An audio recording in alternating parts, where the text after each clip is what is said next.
Right now, as you settle in to rest tonight, roughly 15% of the global population is walking around with something in their veins that, according to standard evolutionary logic, simply should not exist. It is a silent biological anomaly, flowing through the hearts of millions, defying the very rules that shaped our species. It is known as ARH-negative blood, and it remains one of the most persistent mysteries in human genetics. To understand why it is so baffling, we have to look back at our evolutionary family tree. Every primate on this planet carries the rhesus protein on their red blood cells. Chimpanzees have it. Gorillas have it. Orangutans carry it. Every species of monkey we have ever tested possesses this exact same biological marker. It is a universal signature across millions of years of primate evolution, except for a small fraction of humanity who simply do not. They are missing a fundamental protein that the rest of the primate world shares.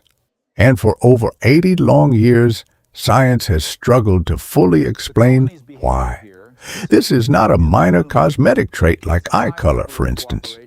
It is a biological difference so profound that it alters how the immune system works, complicates the delicate balance of childbirth, and leaves a strange, traceable fingerprint across isolated mountain populations, ancient royal dynasties, and modern clinical settings.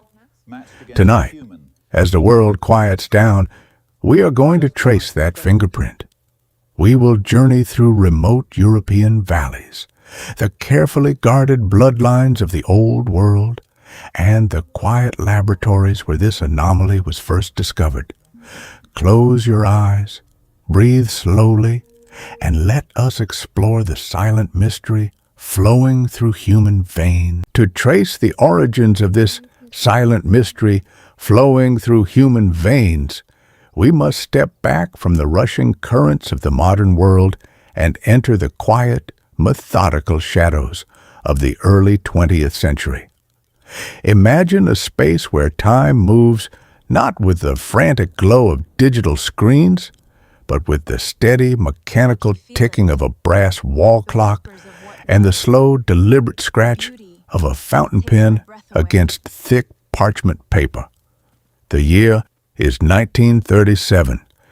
Beyond the frosted glass windows of the Rockefeller Institute in New York, the city hums with the restless, heavy machinery of a changing era. But inside the laboratory of Dr. Carl Landsteiner, the atmosphere is suspended in a deep, meditative calm. The air carries the faint, sterile scent of iodine and the warmth of glowing, incandescent bulbs. Dust motes drift lazily through the slanted shafts of afternoon light, settling gently on polished brass microscopes and rows of perfectly aligned glass vials. Carl Landsteiner was a man who understood the profound power of quiet observation. He possessed a mind that saw intricate patterns where others saw only chaotic noise, a deep, quiet intuition for the invisible symmetries of nature. Years earlier, while working in the historic snow-dusted streets of Vienna, his patient curiosity had unlocked one of the greatest riddles of human biology. He had decoded the foundational blood groups, transforming the perilous, uncertain practice of sharing life-giving fluids into a safe, structured science. He had mapped the unseen currents of the human body, an achievement that rightfully earned him the Nobel Prize. Yet, he remained at his wooden workbench, driven by a persistent, quiet need to understand the hidden architecture of the natural world. Beside him worked his brilliant, focused colleague, Alexander Wiener. Together, they engaged in the kind of slow, rhythmic research that feels almost like a monastic devotion. It is a quiet dialogue with nature, a process of asking a microscopic question and waiting patiently for the response. As a matter of fact, Landsteiner and his colleague Alexander Wiener were not looking for a new blood type. They were simply tracing the evolutionary echoes that connect different branches of the animal kingdom, studying how the immune system responds to foreign elements. Their focus was entirely on the rhesus macaque, a small intelligent monkey that shares a deep, ancient biological resonance with humanity. In the absolute tranquility of the laboratory, they carefully mixed delicate samples, observing how cultivated antibodies interacted with the primate cells. It was standard, unhurried procedure. They were looking for a specific protein, a microscopic signature that sits on the surface of the red blood cells like a tiny biological crest. When they introduced the antibodies to the monkey blood, the reaction was clear and immediate. The fluid shifted, and the microscopic landscape reorganized itself according to ancient biological laws. The cells recognized each other, clumping together in delicate microscopic constellations. It was a beautiful confirmation of the expected natural rules. Then, following the natural patient progression of their curiosity, they decided to introduce these exact same testing agents to human blood samples. The expectation was completely straightforward. Because humans and rhesus monkeys share such a vast stretch of evolutionary history, the fundamental building blocks of their cells should logically be the same. Nature is famously conservative. When she finds an elegant design that works perfectly, she carries it forward through millennia, weaving it into the descendants of a common ancestor. The researchers anticipated a universal reaction, a continuous, unbroken thread of biological inheritance stretching across millions of years. As they peered through the polished lenses of their microscopes, adjusting the heavy brass dials, the vast majority of the human samples behaved exactly as the textbooks dictated.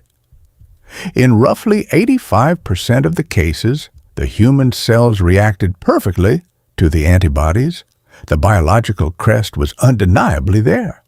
The human blood recognized the primate marker, confirming our shared place in the grand ancient family tree of mammals. Landsteiner named this microscopic bridge the RH factor, a quiet homage to the rhesus monkeys that had helped illuminate its existence. If your blood carried this ancient crest, you were RH positive. But as Landsteiner and Wiener continued their patient observations, drifting through the quiet hours of the afternoon, the predictable rhythm of nature suddenly broke. They adjusted the focus dials, leaning closer to the glass slides, blinking in the dim golden light. In the remaining 15% of the human samples, there was absolutely no reaction, complete and utter biological silence. There was no clustering, no microscopic gathering, no recognition of any kind. The fluid remained as clear as still water. The fragile cells drifted softly through the testing liquid, perfectly smooth, entirely undisturbed. They were completely invisible to the antibodies searching for the ancient primate protein. It was not that the protein was slightly different or altered by the passage of time. It was simply gone. 15 out of every 100 human samples held a profound microscopic void. This was a biological impossibility staring up from the illuminated glass. In the slow, deliberate march of natural selection, fundamental traits do not simply vanish without a trace, because evolution simply does not usually work this way. Proteins that are so vital, so deeply woven into the physical fabric of mammalian life that they are shared across entire species, do not randomly disappear from a significant minority of a single population. To find this universal thread completely missing in 15% of humanity was like opening a meticulously written encyclopedia of life and finding that every seventh page was entirely blank. It was a rupture in the biological narrative, a sudden, unexplained void in the otherwise seamless continuum of mammalian evolution. It defied the continuous, elegant logic of natural inheritance. Initially, the scientific community was fascinated, but focused solely on the immediate, practical questions. What did this invisible absence mean for the delicate functioning of the human body? The answer to that profound question would not come from the quiet, pristine environment of the Rockefeller Institute, but from the hushed, dimly lit corridors of maternity wards. Just 2 short years after Landsteiner and Wiener peered through their microscopes, a deeply empathetic pediatrician named Philip Levine began to notice a delicate and tragic pattern. For decades, dedicated physicians had walked the nighttime halls of hospitals, observing a mysterious, quiet sorrow that sometimes visited perfectly healthy families. It was a condition that seemed to strike without warning, turning the ultimate sanctuary of life into a place of quiet, inexplicable decline. Often, a mother's first pregnancy would proceed with absolute joyful harmony. But during a second or third pregnancy, a strange, silent barrier would sometimes arise. An invisible misunderstanding would occur within the sanctuary of the womb, leaving the developing life fragile and overwhelmed by a profound, inexplicable exhaustion. Doctors possessed no medical language to explain it. They only knew that something within the mother's own life force was somehow at odds with the delicate new life she was attempting to nurture. Levine, possessing the quiet patience of a true observer, began to connect these sorrows to the silent biological void discovered in Landsteiner's laboratory. When he tested the families experiencing these mysterious complications, a breathtakingly clear picture emerged. The mothers in these cases were almost universally Rh negative. They carried the biological void. The fathers, however, were Rh positive. In the quiet sanctuary of the womb, a profound microscopic dialogue was taking place when an Rh negative mother carried a child who had inherited the Rh positive marker from the father. Their biological systems simply did not understand each other. The mother's immune system, a magnificent internal fortress perfected over millennia to protect her from any unfamiliar presence, suddenly encountered the ancient primate protein of her own child. It was a heartbreaking case of mistaken cellular identity, a biological miscommunication occurring in the deepest, most protected spaces of the human body. Because the mother's body had never seen this protein, her immune system perceived the ancient normal marker as a stranger. Evolution should have slowly erased this dangerous barrier. Yet, the anomaly silently survived. Carl Landsteiner passed away before uncovering the full truth. But as researchers looked beyond the microscope and out into the wider world, they realized this missing protein was not scattered randomly across humanity. It was hiding in very specific, ancient pockets of the map.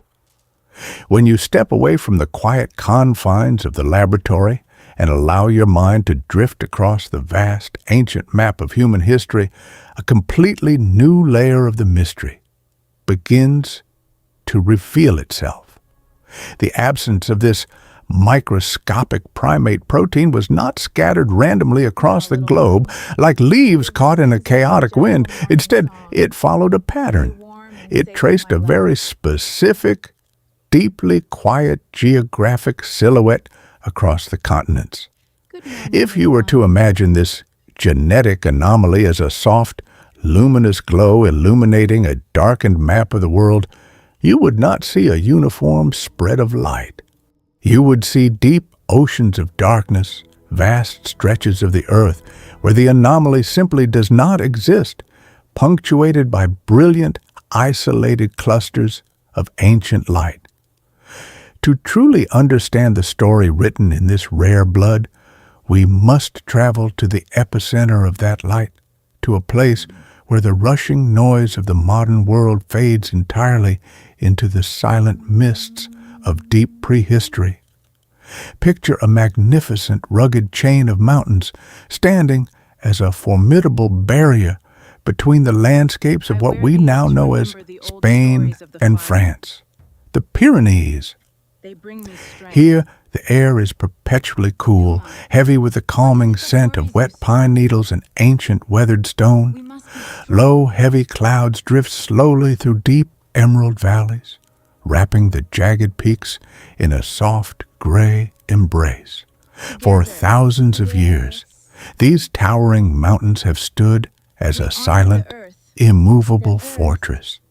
Within the protective shadows of these remote valleys lives a population that has puzzled historians and anthropologists for well over a century. They are the Basque people. Among the Basque, the absence of the rhesus protein is not just a rare biological quirk or a passing genetic accident. It is a fundamental rhythm of their existence. Remarkably, 1 in 3 Basques carries this biological void deep within their veins. In the quiet, mathematical language of genetics, that is not a rare mutation that simply happened to survive by chance. It is the defining, echoing signature of an entire ancient lineage. Across the vast majority of the globe, this specific blood type is effectively a ghost. But here, cloaked securely in the mountain mist and shielded by sheer walls of stone, it thrives in astonishing numbers. You might naturally wonder if this is merely a statistical illusion, a simple trick of geography where a small group lived alone for a very long time, allowing a random genetic variation to multiply. But the Basque people are a profound anomaly in almost every cultural dimension you can measure. Consider the cadence of their spoken language, Euskara. If you listen to it echo softly through the narrow stone streets of their ancient hilltop villages, you are hearing something that belongs to no other known language family on earth. It is completely unrelated to Spanish. It is entirely disconnected from French. It shares no roots with any of the vast Indo-European tongues that swept across the European continent thousands of years ago in a massive wave of migration. Euskara stands completely alone. It is a solitary linguistic island, surrounded by a vast restless sea of much later human migrations. Euskara survived the sweeping conquests and the changing empires that repeatedly rewrote the map of Europe, remaining untouched, much like the rare blood flowing in the veins of the people who still speak it today. The Basque region is a living biological time capsule, safely hidden away in the protective, quiet shadows of the mountains. But the misty valleys of the Basque country are only the brightest star in a much wider ancient constellation. If you leave the high peaks of the Pyrenees and allow your journey to drift westward and northward, following the rugged, storm-battered edges of the continent, you begin to trace what is known as the Atlantic Fringe. Imagine the wind-swept, dramatic coasts of Brittany, where the dark ocean crashes eternally against towering granite cliffs, filling the air with cold salt spray. Travel further north, crossing the gray rolling waters to the emerald, rain-washed hills of Ireland the deeply shadowed misty glens of Wales, and the remote, brooding, heather-covered highlands of Scotland. In all of these regions, defined by their rugged, unforgiving landscapes and their incredibly deep ancestral roots, the frequency of this rare blood remains unusually high. It is almost as if the ancient people living on the very edge of the known world, staring out into the endless expanse of the Atlantic Ocean, held onto a biological inheritance that the bustling interior of the continent slowly began to lose. They are the quiet survivors of a genetic pattern that once blanketed a much larger world, a world that existed long before massive waves of migrating populations poured in from the distant eastern plains. Now, watch closely what happens as you begin to move away from these coastal sanctuaries. As you travel slowly eastward, leaving the eternal rhythm of the ocean behind and crossing the vast, open, rolling plains of Central Europe, the luminous glow of this ancient blood marker begins to fade. It softens gradually, steadily, like a beautiful watercolor painting left out in a soft rain. By the time you reach the dark, ancient pine forests of Germany and the sweeping landscapes of Poland, the presence of the missing protein has dwindled significantly, blending into the background of a different genetic legacy. Continue your journey further east across the endless freezing steppes of Russia, and the frequency drops even lower, becoming a mere whisper. If you turn your gaze southward, crossing the sparkling, sunlit blue expanse of the Mediterranean Sea and descending into the ancient shifting sands of the Middle East, the glow continues to dim. And when you finally reach the vast, towering mountain ranges of India and the sprawling, populated landscapes of Asia, the unique blood type practically vanishes. Among the indigenous populations of these immense ancient regions, the blood marker is an absolute rarity, fading quietly into the vast complex background noise of human genetics. The story becomes even more profound and mesmerizing when you look across the great oceans to the rest of the world. Imagine the golden savannas and the deep, vibrant rainforests of sub-Saharan Africa, the beautiful ancient cradle where humanity itself first awoke and learned to walk under the open sky. In this biologically rich and incredibly diverse continent, the absence of the rhesus protein is extraordinarily rare. In many deep-rooted indigenous African populations, it is effectively completely non-existent. If you cross the vast waters of the Atlantic to the Americas, visualizing the massive continents exactly as they were before the great wooden ships of European explorers ever arrived on their shores, you find the exact same biological silence. The indigenous peoples of the Americas, stretching from the frozen, silent tundra of the far north, down through the sweeping prairie grass, into the dense, shadowed jungles of the Amazon, and all the way to the windy, desolate tips of Patagonia, carried the ancient primate marker in their blood universally. The absence of the protein simply did not exist anywhere in the pre-Columbian Americas, a biological trait that is virtually absent from the vast, overwhelming majority of the globe, somehow managed to reach a profound, undeniable concentration in one specific, isolated corner of the earth.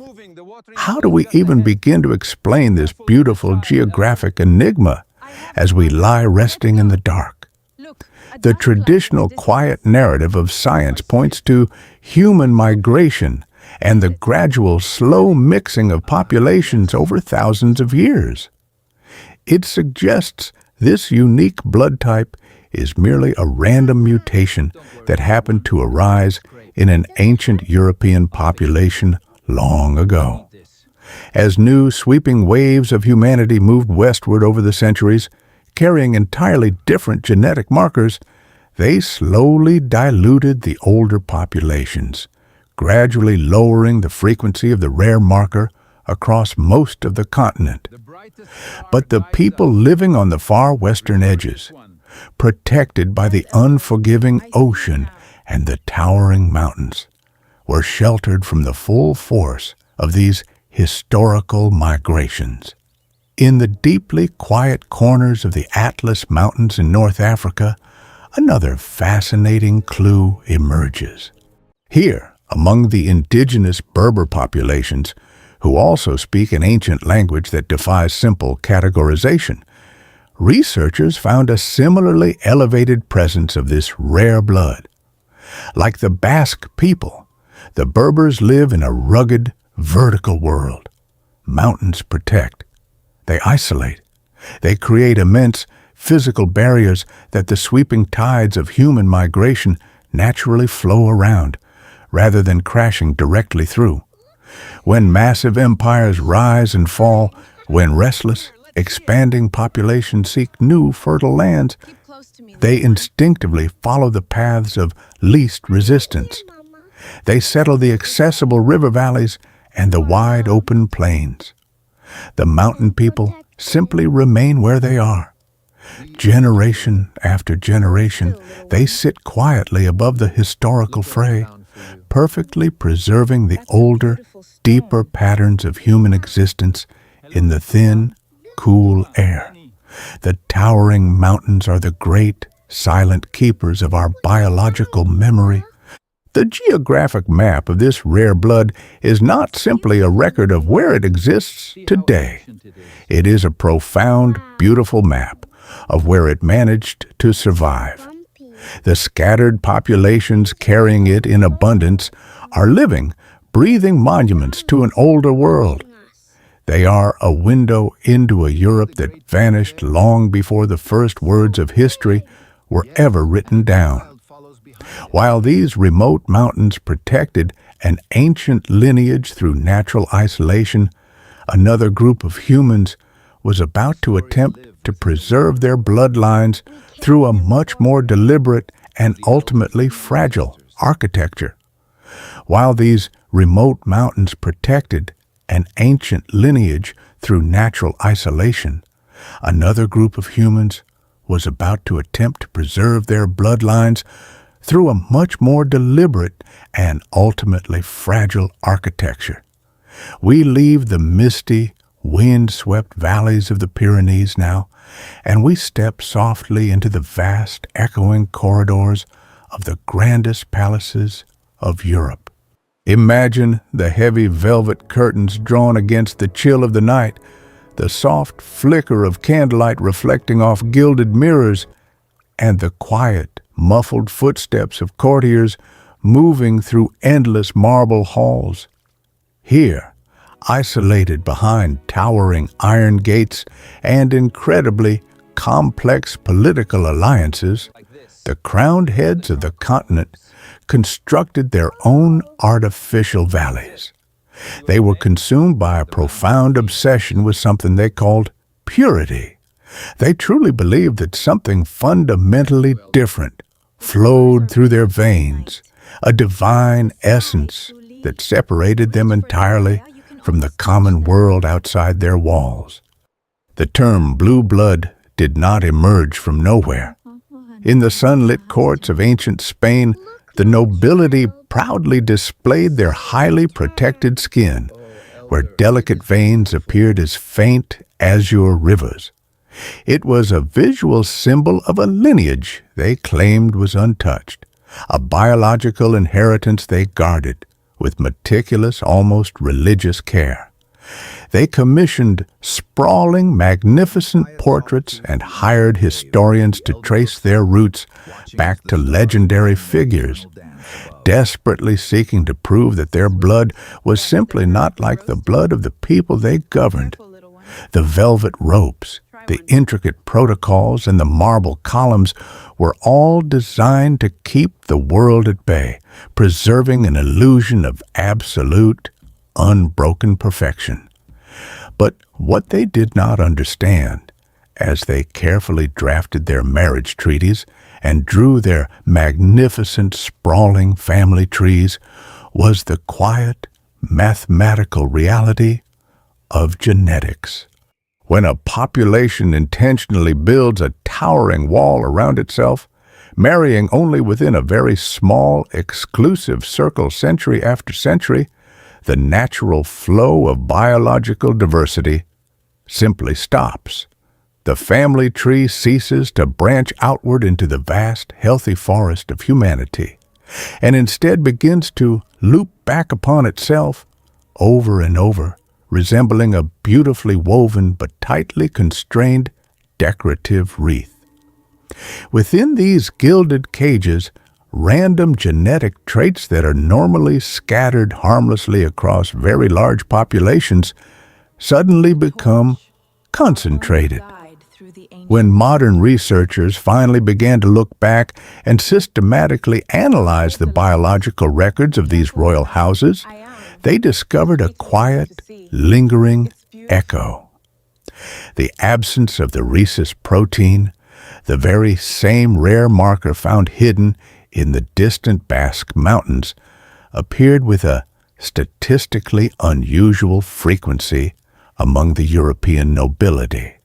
The Romanovs, the Windsors, and various interconnected branches of the old European courts carried this silent biological signature at rates that stood out starkly against the general populations they ruled.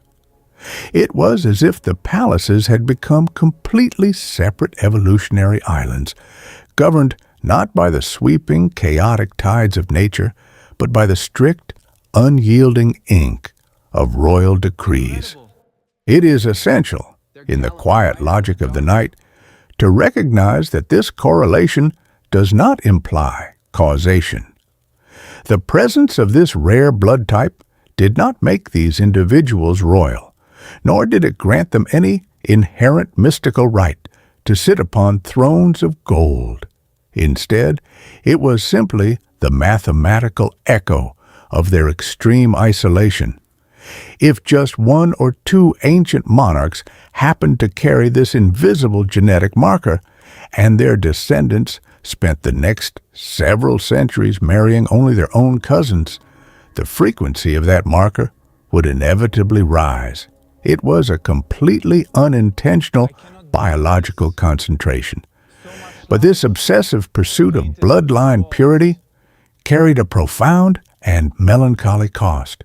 The closed doors that concentrated the rare blood type also concentrated profound vulnerabilities, transforming these magnificent palaces into theaters of quiet, dynastic sorrow.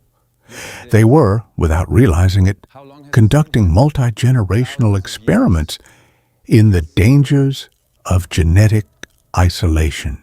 And the tragic results of these experiments were slowly written into the fading chapters of history.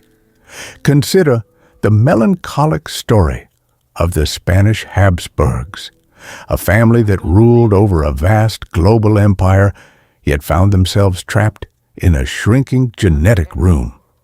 For generations, they wove their bloodlines so tightly together that the fundamental architecture of their biology began to gently fracture. By the time their final king took the throne in the late 17th century, the weight of this isolation had become a heavy, physical burden. He was a fragile, weary figure, carrying the accumulated exhaustion of centuries of closed doors.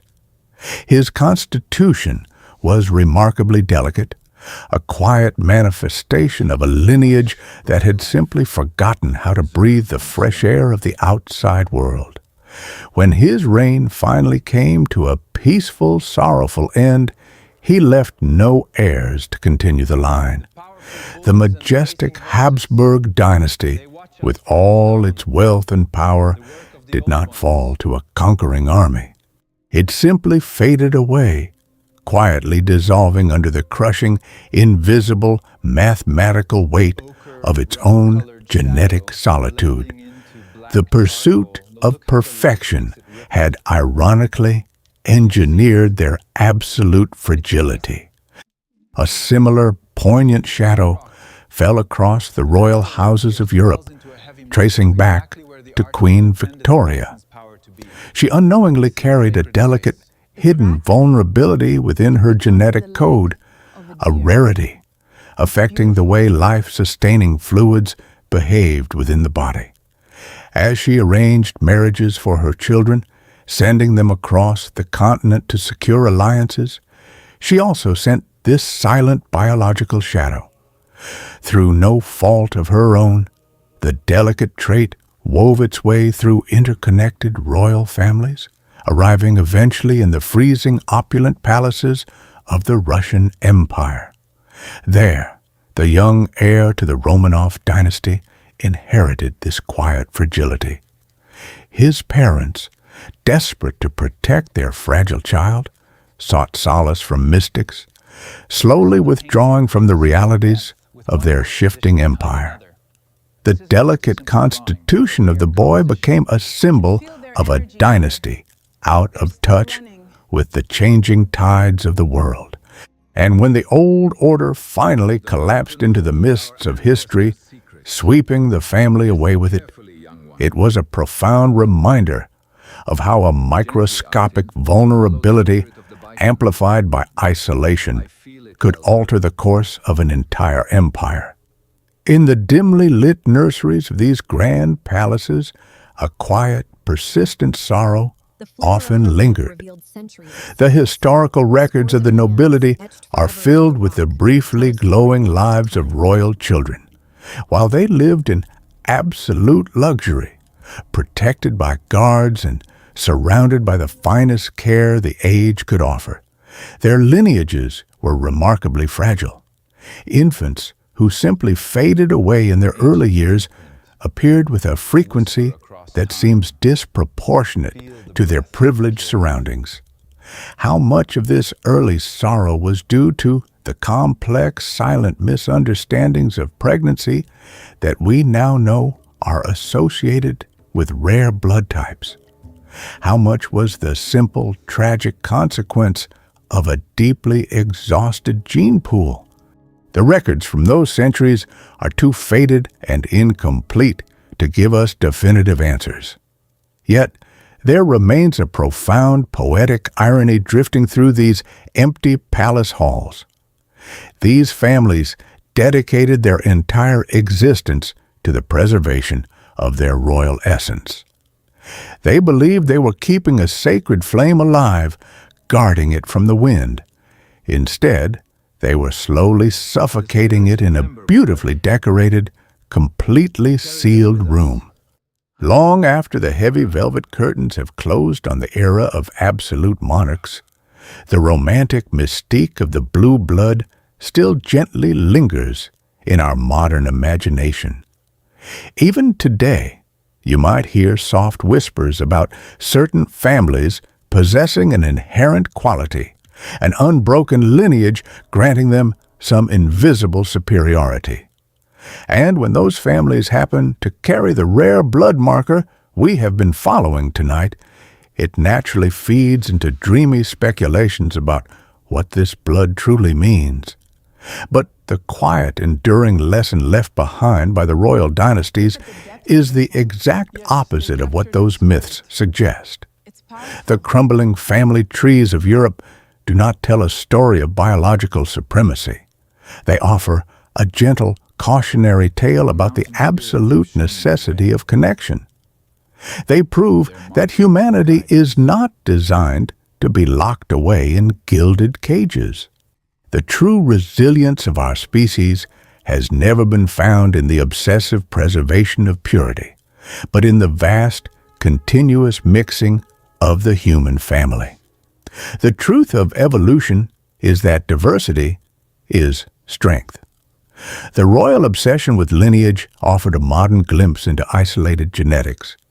But to find the true origin of this divergence, researchers had to look past crowns and thrones, stepping back into the freezing shadows of deep prehistory.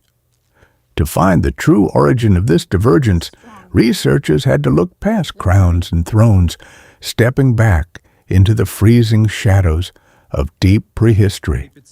We must leave the velvet curtains and the marble halls of the modern era entirely behind. Close your eyes and allow the landscape in your mind to completely transform. Imagine a world locked in a profound, magnificent stillness. We are traveling backward, tens of thousands of years, to a time when the geography of the Earth was unrecognizable.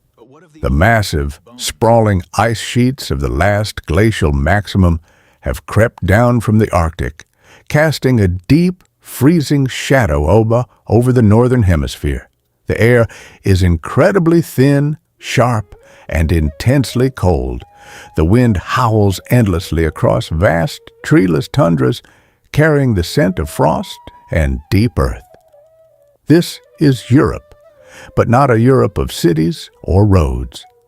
It is a harsh, beautiful, and profoundly unforgiving wilderness. It is here, in the freezing shadows of the Ice Age, that the story of our mysterious blood type truly begins. In this frozen landscape, the rhythm of human life was entirely dictated by the slow, grinding movement of the glaciers. Imagine a small group of figures huddled closely around a tiny, flickering fire, deep within the protective embrace of a limestone cave.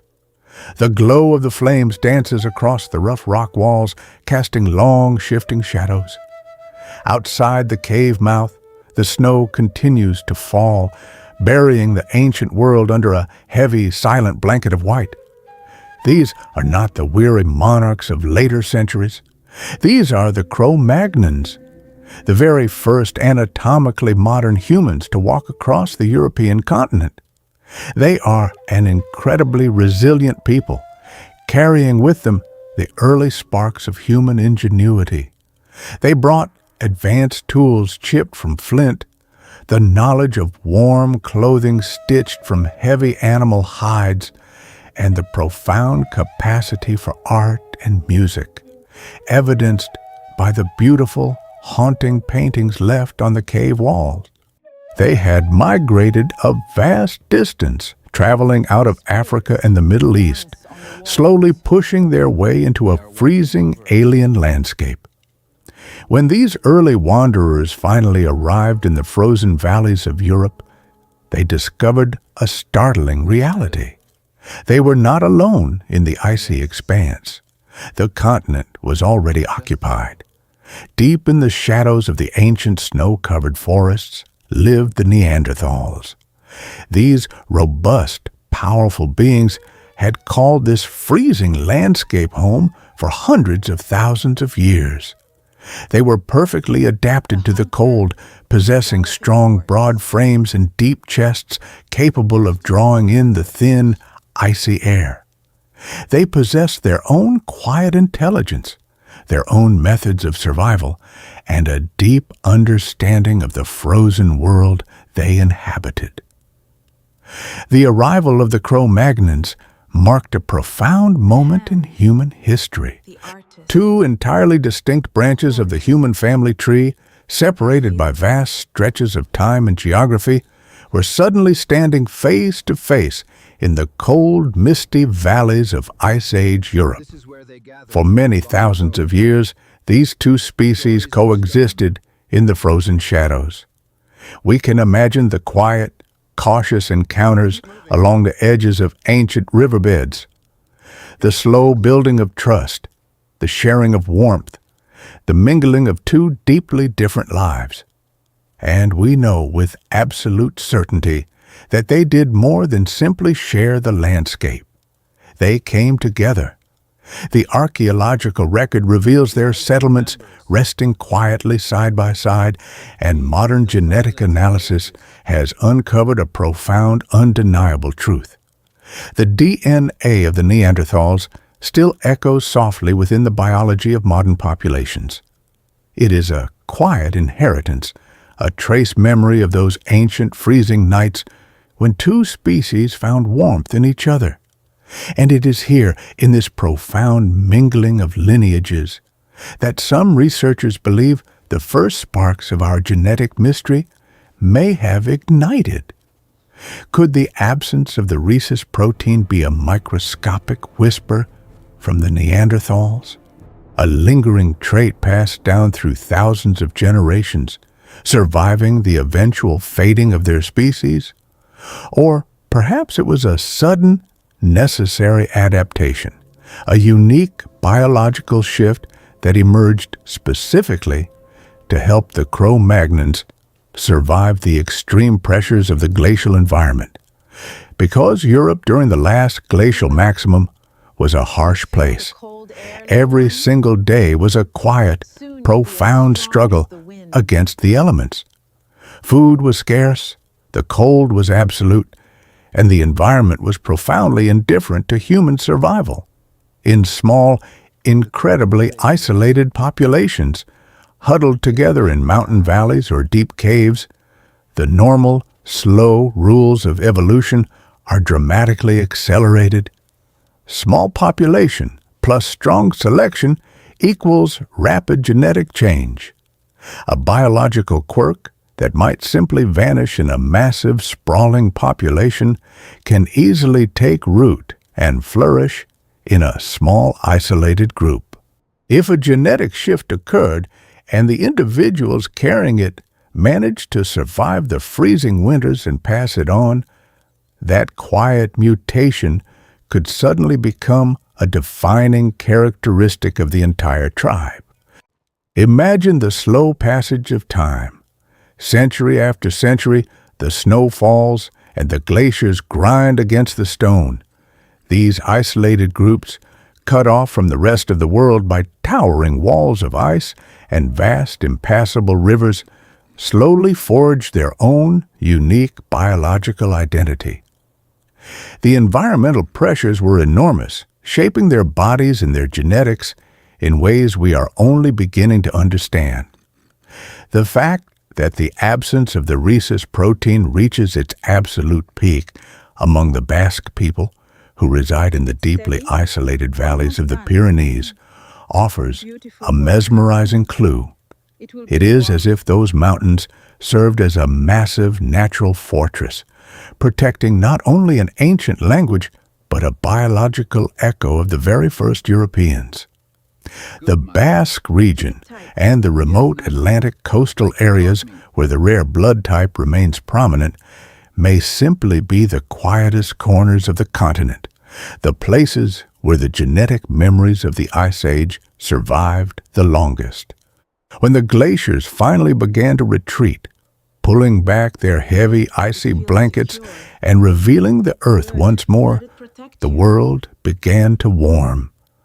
The great, slow migrations of humanity resumed, washing across the continent and diluting the ancient genetic signatures.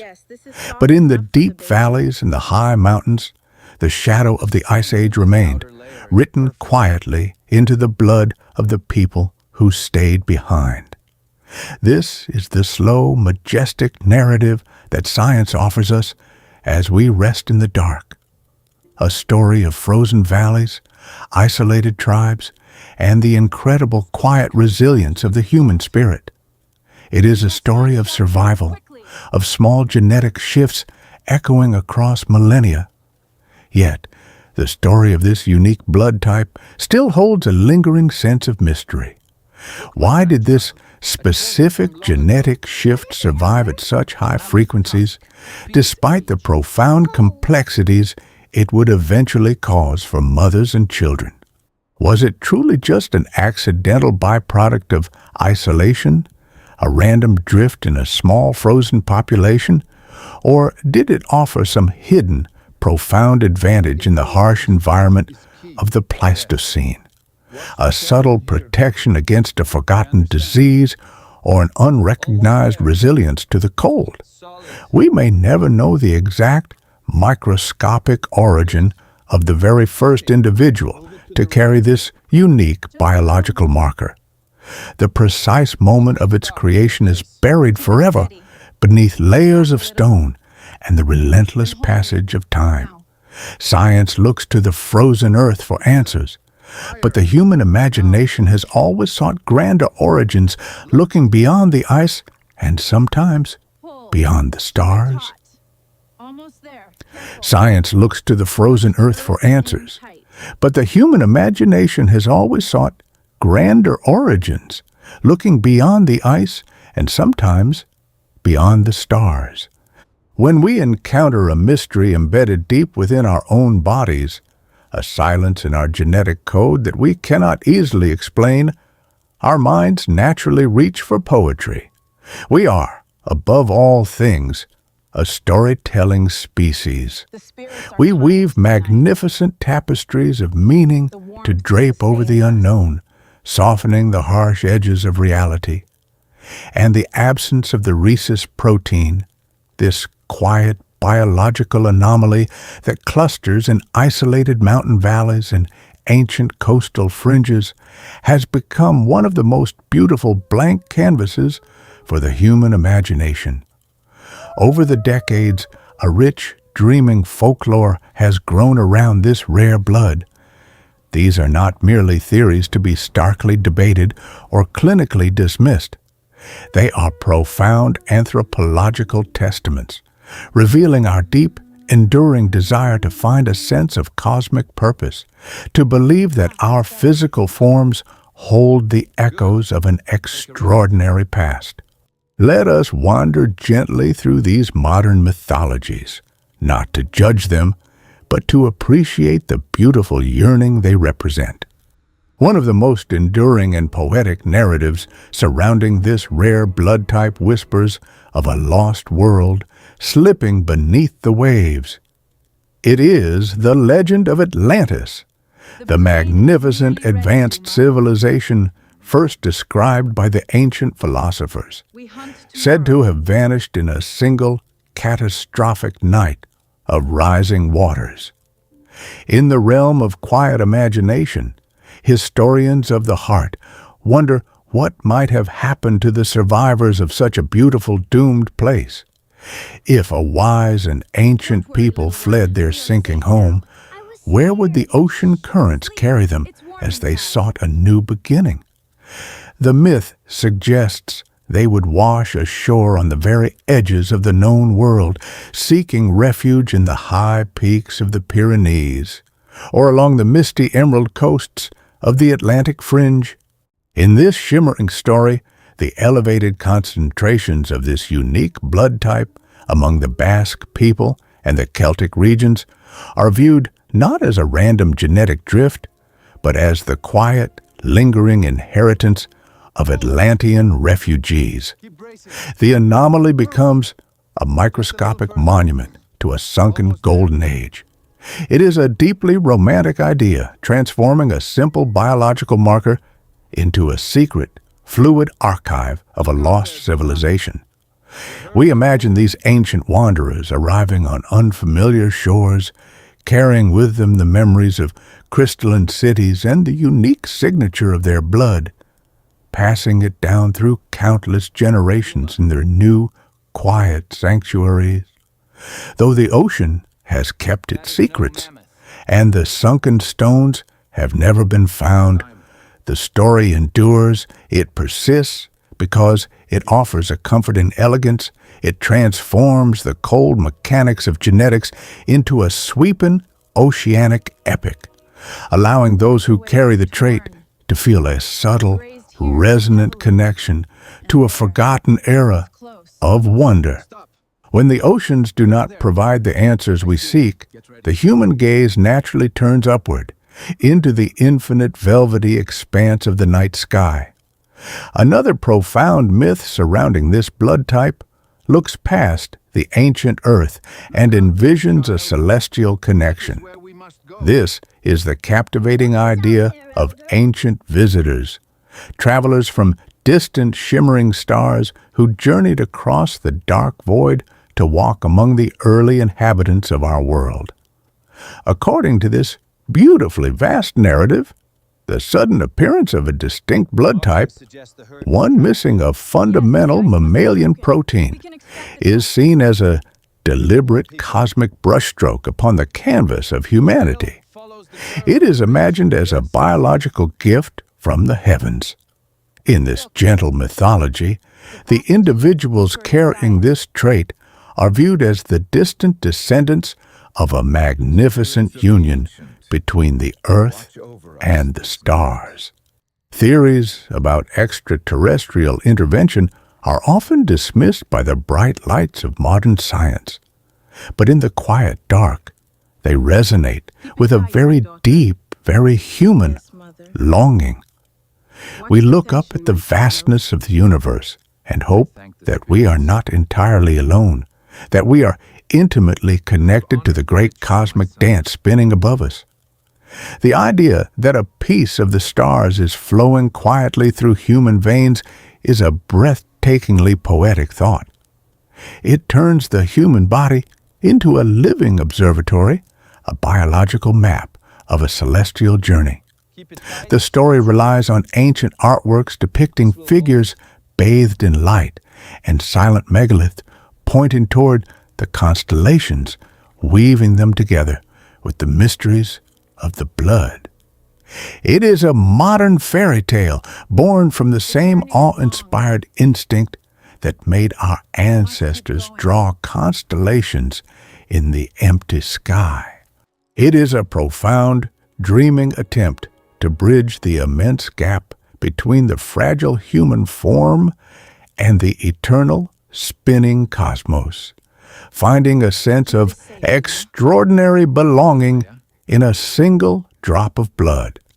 And then there are the stories woven into the very oldest texts of human spirituality, the ancient scrolls that speak in hushed tones of a time when the boundaries between the divine and the mortal were wonderfully porous. In the shadowy, poetic verses of early Genesis, there is a brief, enigmatic mention of the Nephilim. The ancient words describe them as the offspring of the sons of the divine and the daughters of men.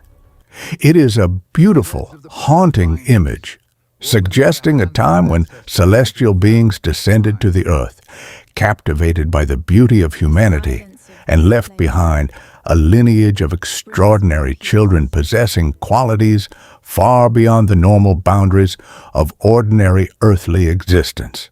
For those who weave myths around the rare blood type, these brief ancient lines offer a mesmerizing possibility.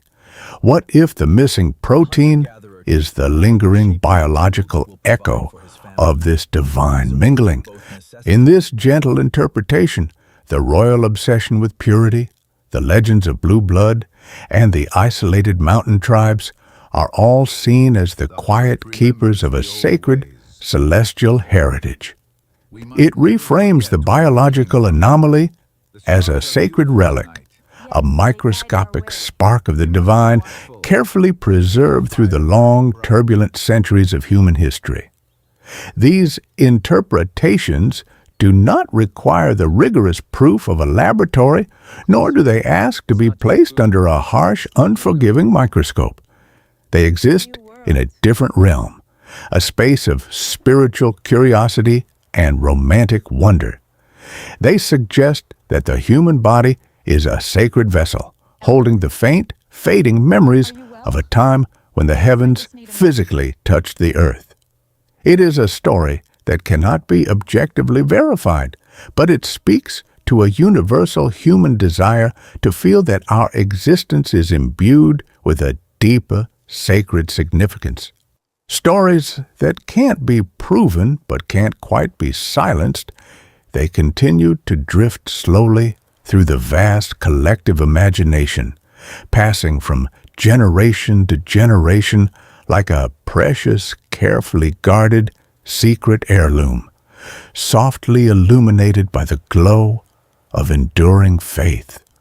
Let us pause for a moment in the quiet of the night and appreciate the sheer beauty of these narratives.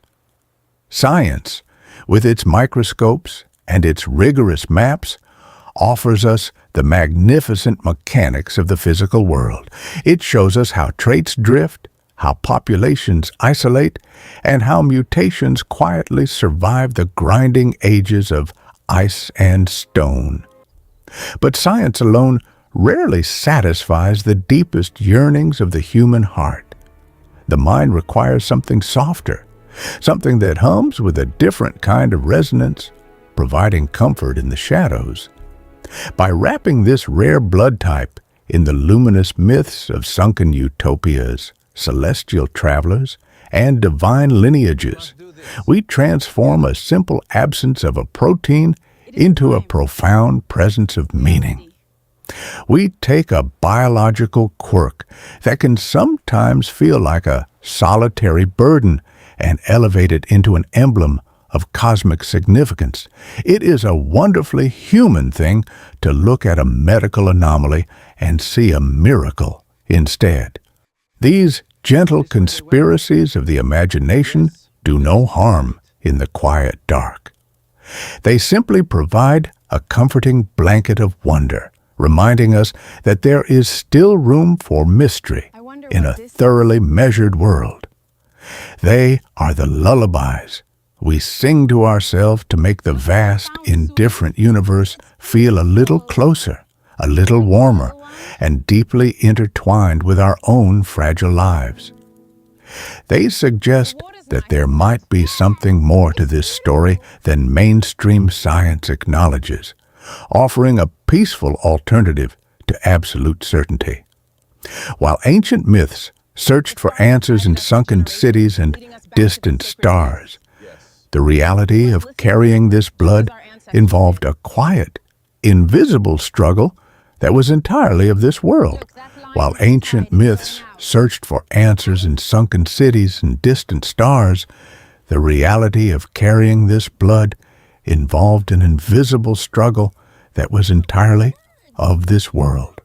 Beneath the sweeping theories of lost civilizations, a biological mystery remained grounded in the fundamental human experience, the bringing of new life into the world. In the grand, unhurried narrative of nature, there is a simple principle. Evolution is supposed to optimize reproduction. The endless turning of generations is driven by the instinct to pass life forward, to ensure that the delicate flame of humanity continues to burn brightly. Traits that hinder this beautiful continuity tend to softly fade away over the millennia, smoothed out by the steady hand of natural selection. Yet, the absence of the rhesus protein defied this logic. It lingered. It survived across the icy ages and the shifting continents, carrying with it an ancient immunological misunderstanding that could make the journey of early life remarkably complex. This is the deepest paradox of the rare blood, a silent riddle written not in the stars, but in the quiet, protected sanctuary of the womb. To understand this delicate paradox, we must look closely at the invisible choreography of the human body. Imagine a gentle meeting of two distinct biological rivers, a mother carrying the ancient legacy of the rare trait, and a father whose lineage carries the common protein. When they come together to create a new life, the child will often inherit the father's biological signature. During the first journey of pregnancy, the environment is typically one of absolute peaceful harmony. Nature has designed a magnificent protective embrace known as the placenta.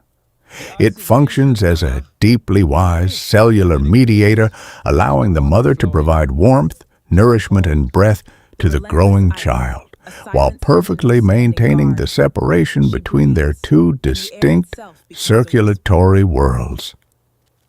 It is a beautiful, silent dance of sustenance and boundaries. For the duration of this first gentle passage, the mother's protective immune system remains entirely unaware that the child carries a protein completely foreign to her own nature. The journey is calm, and the first child usually arrives safely, stepping fully into the light of the world without hesitation. However, at the precise, beautiful moment of birth, the careful separation between these two worlds briefly shifts. As the protective layers transition, a microscopic introduction occurs. A few delicate drops of the child's blood may softly drift across the threshold, entering the mother's circulatory system. It is a momentary mingling, completely unfelt, utterly silent. But the mother's body is a masterpiece of preservation. Her immune system is an incredibly vast, devoted guardian, shaped by hundreds of thousands of years of evolution to protect her from the unknown. When this magnificent guardian encounters the strange, unrecorded protein from the child, it behaves exactly as designed. It carefully reads the signature, realizes it does not belong in her internal archives, and quietly crafts a specific, lasting memory.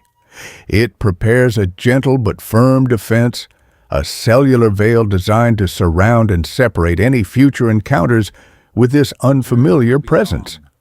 The mother remains perfectly healthy, completely unaware of this microscopic shift. The guardian simply folds its arms and waits in the quiet dark, holding on to an ancient misinterpretation. When the family seeks to welcome another child into the world, and if this new life also carries the father's signature, the environment within the sanctuary has changed. The second journey begins, but the mother's guardian memory is already awake.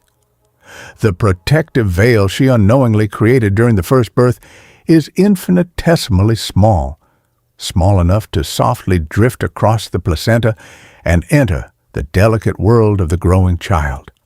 And here lies the profound sorrow of the rare blood. Because the guardian memory does not recognize the child's unique protein as a natural part of the family, it gently but relentlessly surrounds the developing life, attempting to quiet the unfamiliar signals. The resulting cellular mismatch creates a deep, profound exhaustion within the fragile new life. Throughout history, long before the brilliant dawn of modern medicine, this silent misunderstanding led to quiet, heartbreaking partings.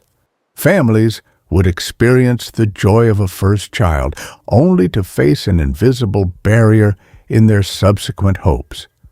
Without understanding the microscopic language of the blood, they watched as promising new lives simply became too weary to cross the threshold into the waking world. It was a localized sorrow, echoing through the shadowed corridors of the centuries. For generations, this delicate tragedy was wrapped in a cloak of absolute mystery. Midwives and ancient healers, possessing deep wisdom but lacking the lenses to see the invisible, could only offer comfort to families navigating these quiet, early departures. And this leads us directly back to the magnificent, lingering question that keeps scientists awake in the early hours of the morning. Why did nature allow this sorrowful misunderstanding to persist? Natural selection is usually an incredibly efficient architect, softly removing any trait that brings such profound difficulty to the continuation of a lineage. The fact that the rare blood survived and even thrived in certain isolated mountain valleys suggests a deeply hidden balance. Was there an invisible, long-forgotten advantage that counterweighted the heavy cost? Did the absence of this protein offer a subtle, unrecorded resilience against a prehistoric illness that once swept across the ice-covered plains? Or is it simply a testament to the chaotic randomness of existence? Perhaps it is proof that survival is not always about flawless optimization, but sometimes about small, isolated communities simply holding on to whatever genetic echoes they carried into the mountains. The enigma remains, humming quietly beneath the surface of the statistics, an evolutionary mystery that continues to fascinate researchers even today. The turning point in this long, melancholic narrative arrived not with a sudden, dramatic conquest, but with a slow, careful unveiling of understanding. As the mid-20th century approached, researchers began to gently unravel the invisible threads of the immune system. They learned to read the quiet dialogue between cells, finally witnessing the ancient immunological misunderstanding for what it truly was. It was a profound realization. The sorrow was not a curse, nor was it a random failure of the body. It was simply two perfectly healthy systems speaking entirely different biological languages, trying to occupy the same space. And with this profound understanding came the dawn of a deeply peaceful mediation.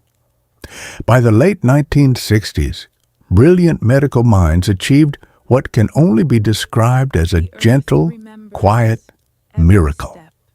They did not attempt to forcefully rewrite the ancient genetic code, nor did they seek to dismantle the mother's magnificent protective guardian.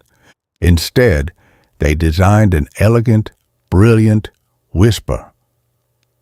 In 1968, science introduced a beautifully simple solution, a delicate intervention that would forever change the landscape of human reproduction. It was a solution to a problem that had plagued humanity for potentially hundreds of thousands of years. Today, we know it through its soft, clinical names, but in its essence, it is a pacemaker for the immune system. When a mother with the rare blood welcomes an Rh-positive child into the world, modern medicine offers a gentle, protective embrace. A simple, quiet injection is given. This remarkable treatment acts as a temporary, invisible cloak.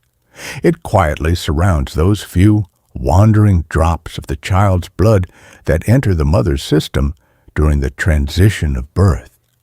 It hides the unfamiliar protein from her vigilant guardian. Before her immune system can even register the presence of a stranger, the temporary cloak gently escorts the unfamiliar cells away. The mother's body never forms the lasting memory. Her guardian remains peacefully at rest, completely unaware of the cellular differences. The ancient misunderstanding is elegantly and completely bypassed. The impact of this quiet, scientific mediation was as profound as a clear sunrise after a centuries-long night.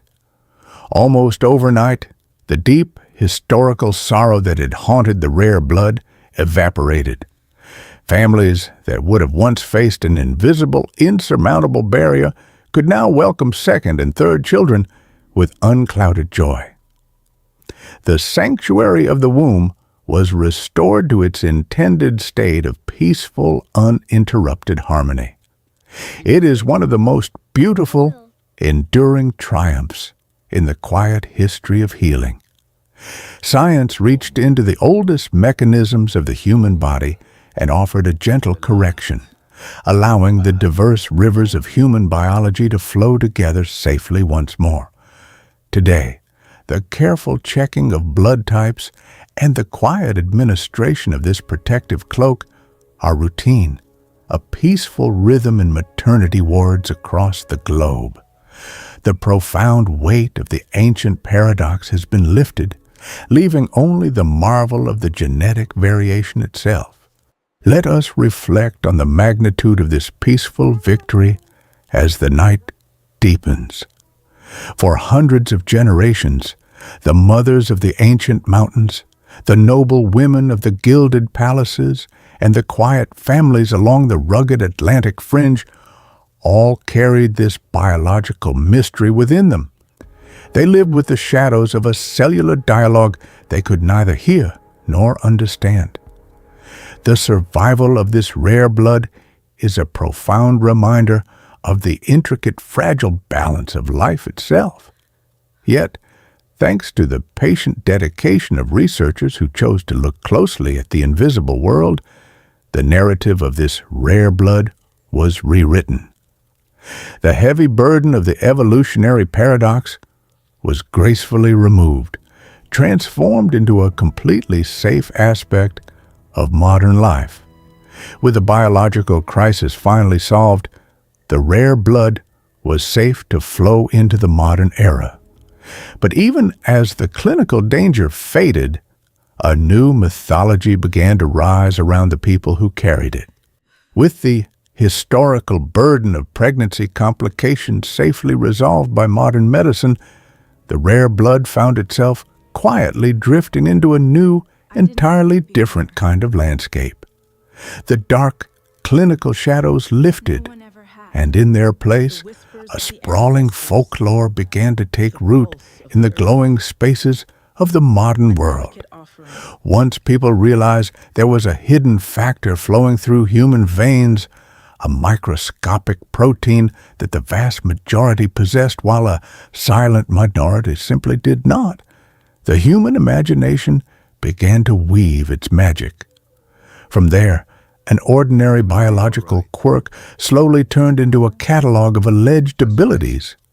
The empty space on the red blood cell became a blank canvas upon which thousands of people began to paint their own profound sense of difference. The medical anomaly slowly transformed into something resembling a modern mythology of superpowers. Let us explore these persistent stories, not to dismantle them with cold logic, but to marvel at how our minds seek connection within our biology. If you gently wander through the countless online forums dedicated to this rare blood, you will notice a mesmerizing pattern of physical descriptions. People from vastly different corners of the world often describe sharing a deeply similar physiological rhythm. They speak of moving through life with a cooler resting body temperature, as if their internal fires burn with a quieter, measured flame. They mention possessing a blood pressure that naturally hovers lower, a calmer internal tide. Many share stories of an exquisite, almost overwhelming sensitivity to the physical environment. They describe walking into the harsh glare of the midday sun and feeling completely flooded by the light, or shivering at sudden drops in temperature that others barely register. They speak of a heightened awareness of physical sensations, as if the nervous system is tuned to a slightly more sensitive frequency. In these quiet, gathering spaces, individual experiences weave together to form a grand collective narrative. The story emerges that those who carry this blood are physically distinct, delicately constructed, operating on a different biological wavelength than the rest of humanity. Then there is the persistent, beautiful poetry surrounding the eyes. Across the folklore of the rare blood, there is a recurring whisper about unusual, captivating eye colors. You will read countless accounts of individuals describing eyes that do not fit neatly into standard categories. They speak of pale greens, deep shifting hazels, irises that seem to subtly change their hue depending on the light, the weather, or even the mood of the person looking back from the mirror. In the quiet logic of this modern mythology, these unusual eyes become a visible, outward symbol of the invisible difference flowing beneath the skin. They are seen as the physical proof that the blood has marked them as distinct. It is a profoundly human desire to look into the mirror and find an explanation for the feeling of being different, to find a physical anchor for an internal sense of uniqueness When we ask science to illuminate these patterns, we discover a fascinating concept that bridges the gap between folklore and biology. It is a quiet, natural phenomenon known as genetic hitchhiking. Imagine a vast ancient highway of human migration stretching back into the mists of the Pleistocene. As populations move and settle, certain genetic traits tend to pack their bags and travel closely together, holding hands as they move across generations. The genes responsible for the rare blood type do not exist in isolation. They are part of an interwoven tapestry of inheritance. The very same ancient European populations that carried high frequencies of the rare blood, the populations that found refuge in the misty Pyrenees and along the cool Atlantic fringe, also happen to carry a higher frequency of other distinct physical traits. These ancestral populations, living for millennia in environments with softer sunlight and cooler climates, naturally developed variations in pigmentation.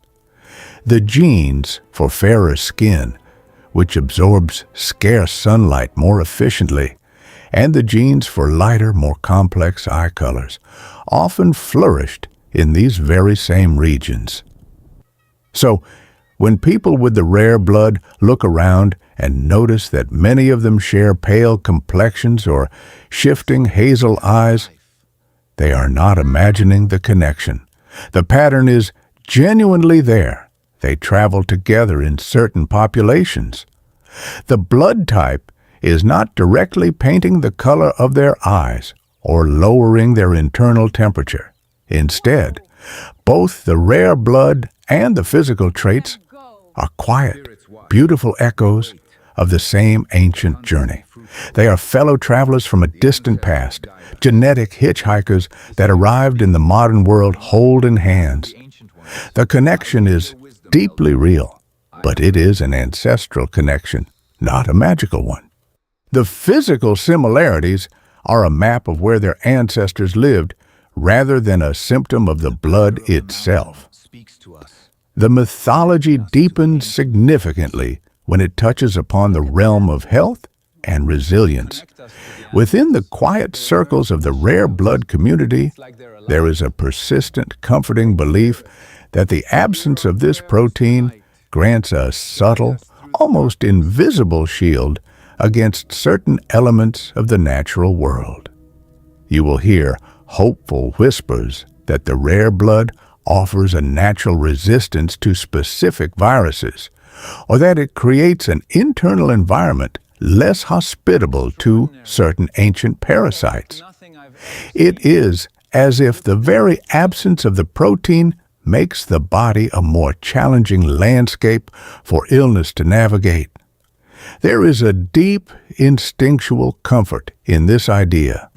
To believe that the rare blood, which historically caused such profound sorrow during pregnancy, might also offer a quiet, compensatory protection against the trials of the world, creates a beautifully balanced narrative of evolutionary justice. It paints the anomaly not as a vulnerability, but as a complex, nuanced advantage. In the quiet laboratories where researchers gently probe the mysteries of the immune system, there are faint echoes suggesting the body is indeed a complex landscape. Science is beginning to understand that the architecture of our blood can subtly influence how our immune system interacts with pathogens. There are tentative studies suggesting that different blood types might occasionally show slight variations in how they respond to specific environmental challenges. It is a field requiring immense patience and carefully gathered data. However, these subtle microscopic variations do not translate into a sweeping, invincible immunity. People carrying the rare blood still navigate the common colds and the seasonal fevers just like the rest of humanity. They are not entirely separate from the natural rhythm of illness and recovery. The gap between a statistical variation noted in a carefully controlled laboratory and the sweeping superpower described in folklore is vast. Yet, the human imagination gracefully leaps across that gap, eager to find a story of hidden strength. Perhaps the most mesmerizing physical myth is the quiet whisper about body temperature. In some corners of the internet, the idea that the rare blood causes a cooler resting temperature has evolved into a strange, beautifully elaborate narrative. The lower temperature is sometimes romantically linked to the cold-blooded nature of reptiles. And from there, the imagination takes a magnificent flight into theories of ancient, otherworldly ancestry. It is a beautiful example of how a simple feeling, the sensation of being a person who often feels just a little cold, can be seamlessly woven into a grand epic. In reality, human physiology is wonderfully diverse. Our internal thermostats are constantly influenced by a deeply complex symphony of factors, from the food we eat to the rhythm of our sleep. Some people naturally run a little cooler, while others may simply radiate warmth. But framing this natural variation as a reptilian trait is entirely about the deep human love for storytelling. It is a way of saying, I feel fundamentally different from the people around me, and my blood is the exact underlying reason why. As we lie resting in the quiet dark, softly considering these fascinating claims, we can clearly see the deep, enduring beauty of the human spirit, the physical traits attributed to the rare blood, the unusual eyes, the sensitivities to light and temperature, the hopes for quiet immunities, are all part of a profound search for meaning.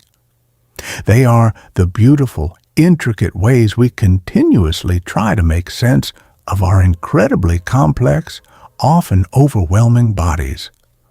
When someone discovers they carry a biological rarity, a quiet anomaly that links them to ancient isolated populations, it is entirely natural to look at every aspect of their physical being through that new, mysterious lens. Every shiver in the cold, every shift in eye color, every resilient recovery from a fever becomes another piece of the magnificent puzzle, another confirmation of their unique place in the long, beautifully interwoven story of human survival. The biology provides the canvas, but the human desire for connection and wonder paints the very final, truly beautiful, and lasting masterpiece. And while the physical traits could often be traced back to the maps of ancient migrations, the claims about the mind ventured into much more elusive territory. While the physical traits could often be traced back to the maps of ancient migrations, the claims about the mind ventured into much more elusive territory. When we leave the realm of temperature and eye color, we cross a silent threshold. We move away from the things that can be measured with a thermometer or observed under the bright light of a microscope, and we enter the delicate, invisible landscape of human consciousness. From here, the folklore surrounding this rare blood begins to leave the sturdy shores of biology entirely, drifting out into the deep, quiet waters of psychology and spirit. In the hushed spaces of late-night conversations and the glowing anonymity of online forums, you will find a vast collection of stories that speak not of the body, but of the soul. People who carry this biological marker often describe a profound, persistent sensation that their minds operate on a different frequency. They speak of an internal world that feels incredibly porous, wide open to the quiet currents of the universe. The most common whisper you will hear in these circles is the claim of heightened intuition. It is described as a quiet, steady, inner voice that knows things before they happen. A subtle but undeniable feeling of anticipation just before the phone rings, or a sudden, unexplained urge to change direction on a familiar walk. Alongside this intuition, there is a deep, resonant chord of supernatural empathy. Many individuals with this rare blood type describe walking into a crowded room and feeling instantly overwhelmed, not by the noise or the lights, but by the heavy, invisible weight of other people's emotions. They speak of absorbing the sorrow, the anxiety, and the quiet joys of complete strangers, as if their own emotional boundaries are as thin as water. They are the friends who seem to know exactly when someone is silently struggling, even if not a single word has been spoken. In the folklore, this is often framed as a psychic sensitivity, a telepathic echo, an uncanny knack for sensing the hidden truths that people try so desperately to conceal. They experience the world as a loud, vibrant, and sometimes exhausting symphony of feelings. To view these experiences purely through the cold, clinical lens of behavioral psychology would be to miss the profound, aching beauty of what is actually happening. It is easy for a scientist to stand at a distance and mention cognitive biases, or the human tendency to remember the times our intuition was correct and forget the times it was not. But that approach feels too detached, too impersonal for a journey as deeply emotional as this one.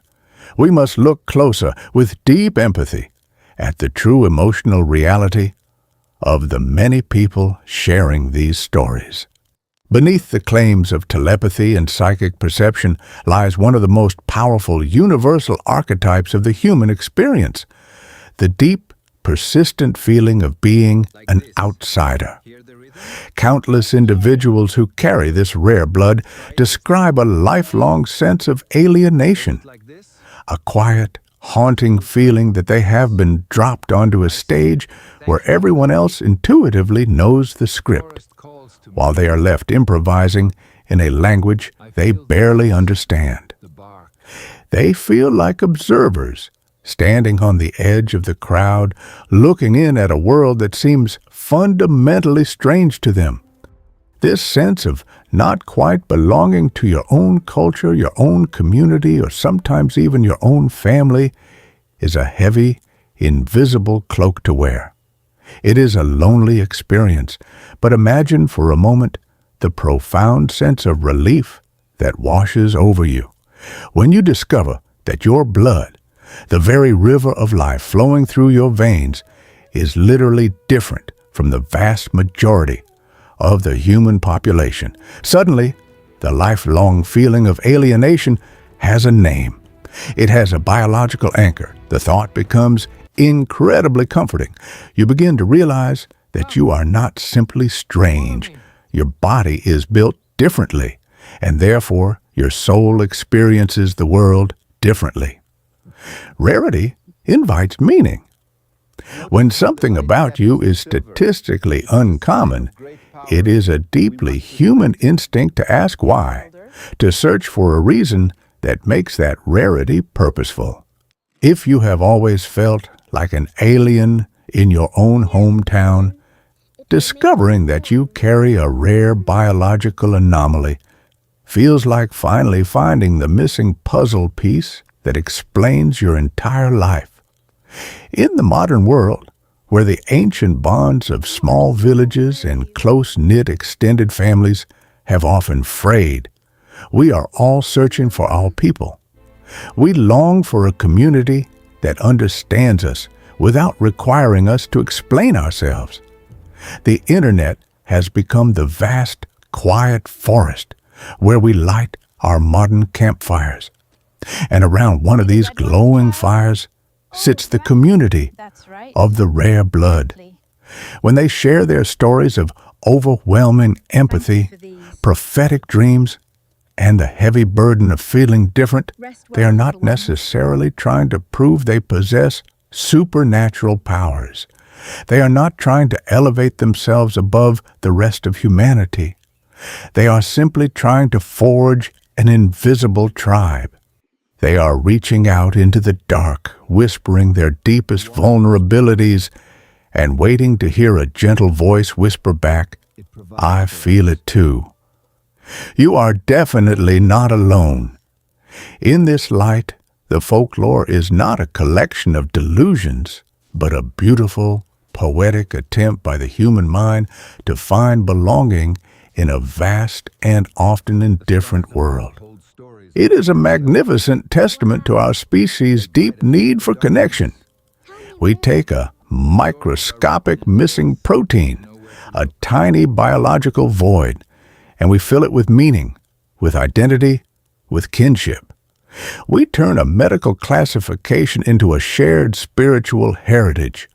Whether the absence of the rhesus protein directly causes a more porous emotional boundary, or whether it simply provides a beautiful, comforting metaphor for highly sensitive people to gather around, almost ceases to matter in the quiet of the night. The emotional comfort it brings is absolutely real. The relief of finding a shared vocabulary for your deepest inner experiences is a profound healing in itself. When someone says that their blood makes them an empath, they are offering you a map of their heart. They are telling you how deeply they feel the world, how vulnerable they are to the shifting emotional tides around them, and how desperately they are searching for a safe harbor. If we listen with a soft heart, we can hear the recurring melodies in these nighttime stories. I always knew things before they happened. I dream in colors that do not exist. I feel the quiet sorrows of the world like a physical ache in my chest. These are the songs of the highly observant, the deeply feeling, the quiet watchers of the world. Throughout human history, every tribe has needed these sensitive souls. They were the ones who noticed the subtle changes in the wind before a storm, the ones who sensed the hidden tensions within the group, the ones who kept the stories and the dreams alive. Perhaps, in our loud, fast-paced modern era, these highly sensitive individuals feel more lost than ever. The rare blood type simply gives them a beautifully mysterious banner to gather beneath. It is a biological permission slip to embrace their sensitivity, not as a flaw, but as a quiet, ancient gift. We do not need to prove these psychic claims in a laboratory to appreciate their value. The truth of human experience is often found in the stories we tell about ourselves, rather than in the cold, hard data of a clinical trial. The search for meaning is woven deeply into our very nature. We are creatures who look at the random scattering of stars and see majestic hunters and mythical beasts. It is only natural that we look at the microscopic landscape of our own selves and see magic, purpose, and destiny.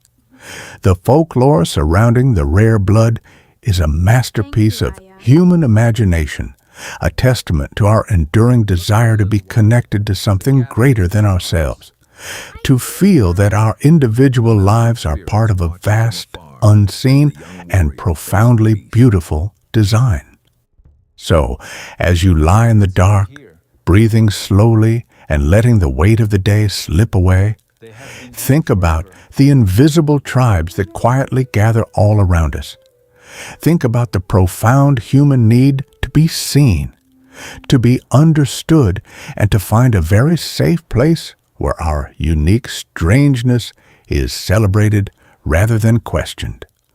The story of the rare blood is, ultimately, a beautiful story about the eternal search for a true home. It is a gentle reminder that even in the most deeply hidden microscopic corners of our physical bodies, we are always looking for a profound reason to connect with one another. This profound human need to extract identity from biology is not unique to Western folklore. On the other side of the world, an entirely different culture built an empire of personality traits on the foundation of blood.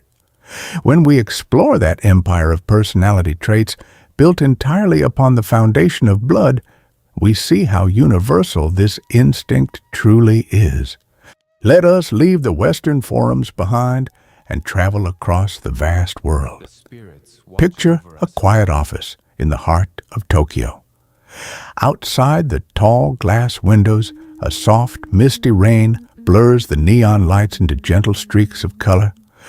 Inside, the environment is a sanctuary of hushed focus.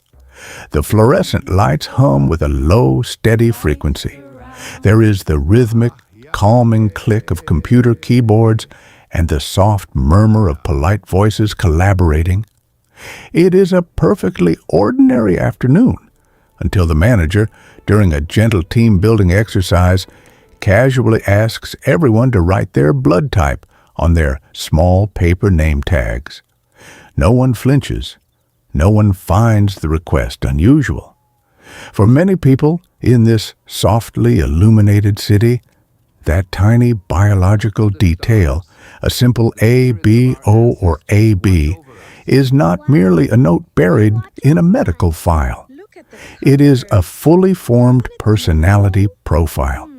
It is a quiet hint about whether you are steady or impulsive, deeply shy or naturally outgoing, a meticulous team player or a creative wanderer. This is the mesmerizing world of blood type personality theory.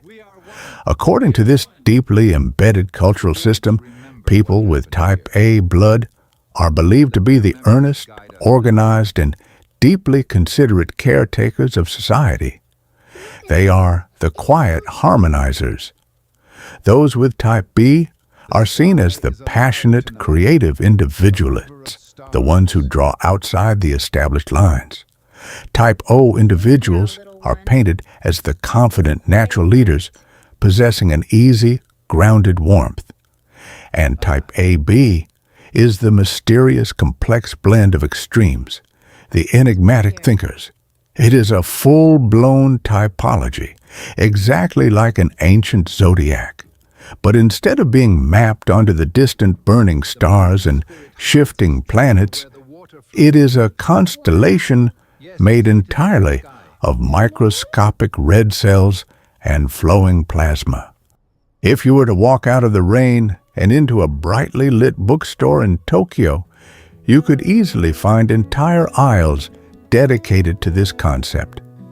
There are beautifully bound guides for blood-type romantic compatibility, gentle diet books tailored to your cellular makeup, and thoughtful manuals on how to parent a child based on their blood group. Pop idols casually mention their blood types in quiet, late-night interviews, offering it as a key to their true nature. But here is the truly fascinating part of this cultural reflection.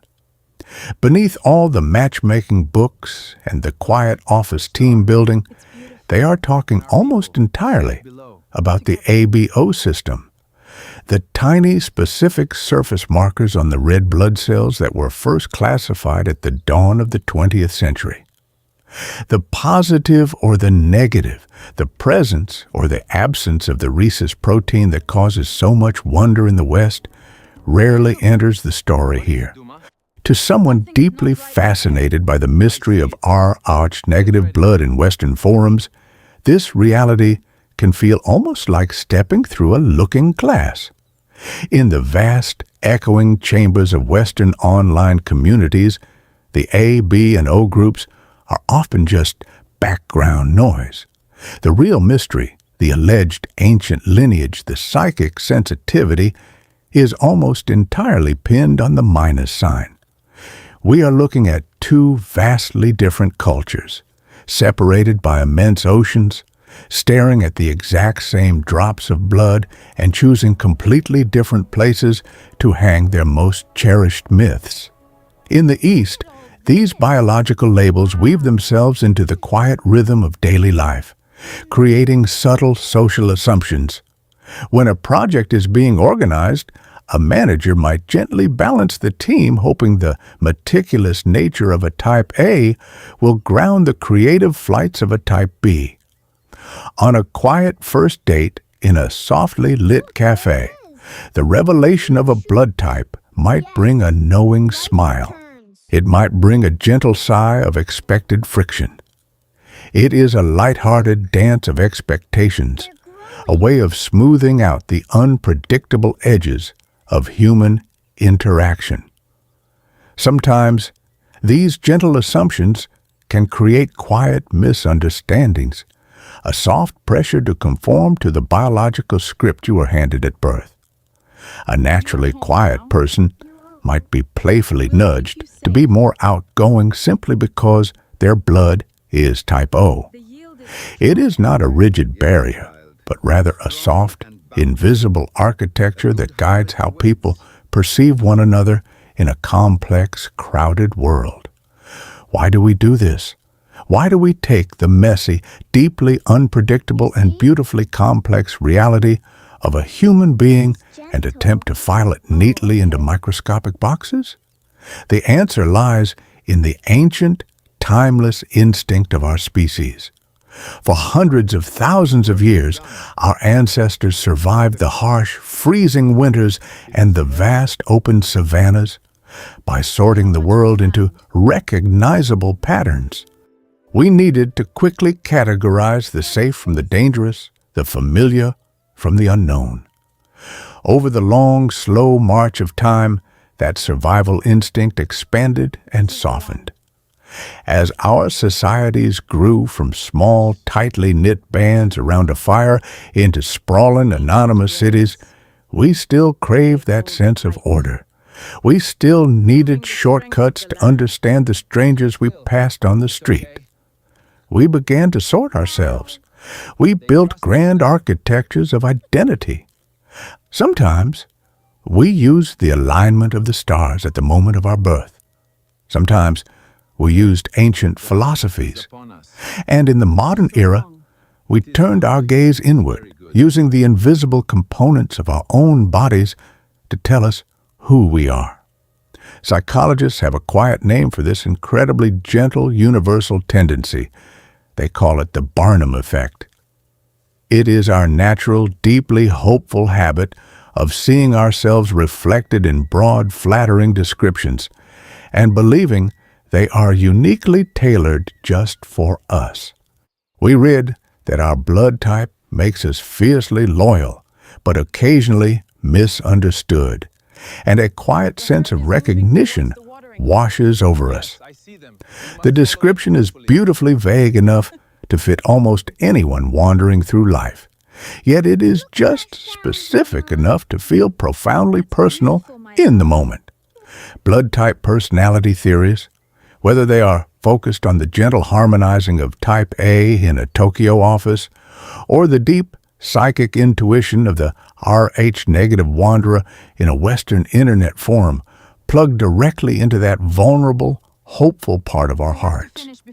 They cater to that quiet voice inside all of us that simply wants to be completely understood without ever having to explain ourselves. They offer an instant, beautifully packaged story. This is exactly who you are.